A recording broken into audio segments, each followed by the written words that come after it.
Man pleads guilty to 10 counts of possessing child sex abuse images. Community raises funds for 9-year-old killed in golf cart crash. And your daily weather forecast with highs, lows, and everything you need to know for the days ahead. You're watching St. George News at 5, brought to you by our studio sponsor, We Win Injury Law. Good afternoon, I'm Monica McLaughlin. A St. George man originally charged with 100 counts of aggravated sexual exploitation of a minor has entered a plea with 5th District Court. On May 6th, 65-year-old David Michael Thiido pleaded guilty to 10 second-degree felony counts of sexual exploitation of a minor, charges that were reduced from first-degree felonies after investigators determined there was insufficient evidence to prove intent to distribute. Prosecutor Jerry Jager said most of the files on Thiido's devices contained adult content, though some did include child sexual abuse material. Thiido remains in custody without bail and is scheduled for sentencing on June 26th. St. George police confirmed the death of 9-year-old Stephen Yu, who was critically injured after being struck by a golf cart while riding a motorized scooter near 2780 East and Flycatcher Drive on May 4th. Yu was transported to Las Vegas in critical condition and later died from his injuries, according to Public Information Officer Tiffany Mitchell. A GoFundMe created for the family has raised more than $11,500 as of Monday evening. Police say a 12-year-old was driving the golf cart even though the legal minimum age is 16, prompting renewed efforts to educate the public on golf cart safety. Let's take a look at your daily weather forecast, brought to you by Casablanca Resort and Casino. In St. George, it's currently 75 degrees with an overnight low expected around 55.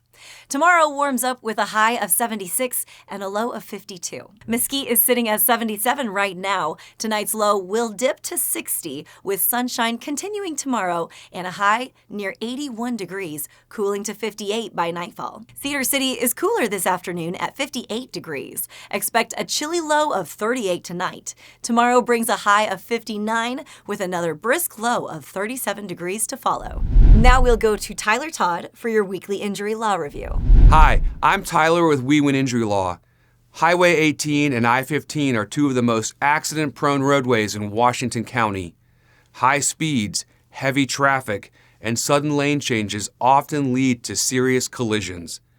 If you've been injured in a crash on these roads, proving liability can be challenging.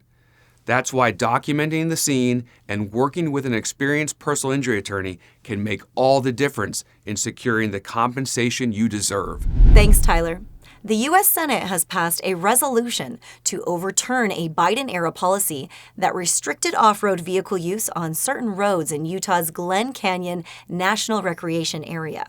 If signed into law, the measure would reopen about 26 miles of remote roads to dirt bikes and ATVs, a move praised by Utah Republicans as restoring access and criticized by environmental groups as a threat to protected landscapes. Southern Utah faces elevated wildfire risk heading into June, with officials urging residents to prepare as part of National Wildfire Awareness Month.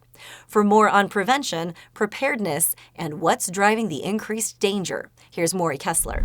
May is National Wildfire Awareness Month, and southern Utah is facing an above-average wildfire risk due to rising temperatures and worsening drought.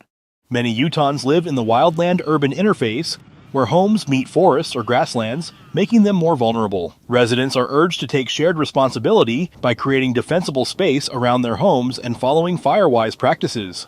Up to 85% of wildfires nationally are human-caused, often by campfires, debris burning, fireworks, equipment sparks, and tossed cigarettes.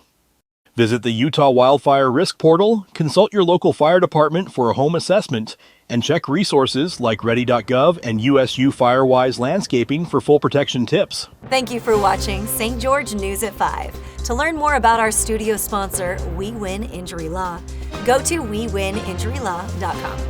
I'm Monica McLaughlin with St. George News, your #1 source for local news. This has been St. George News at 5, brought to you by We Win Injury Law.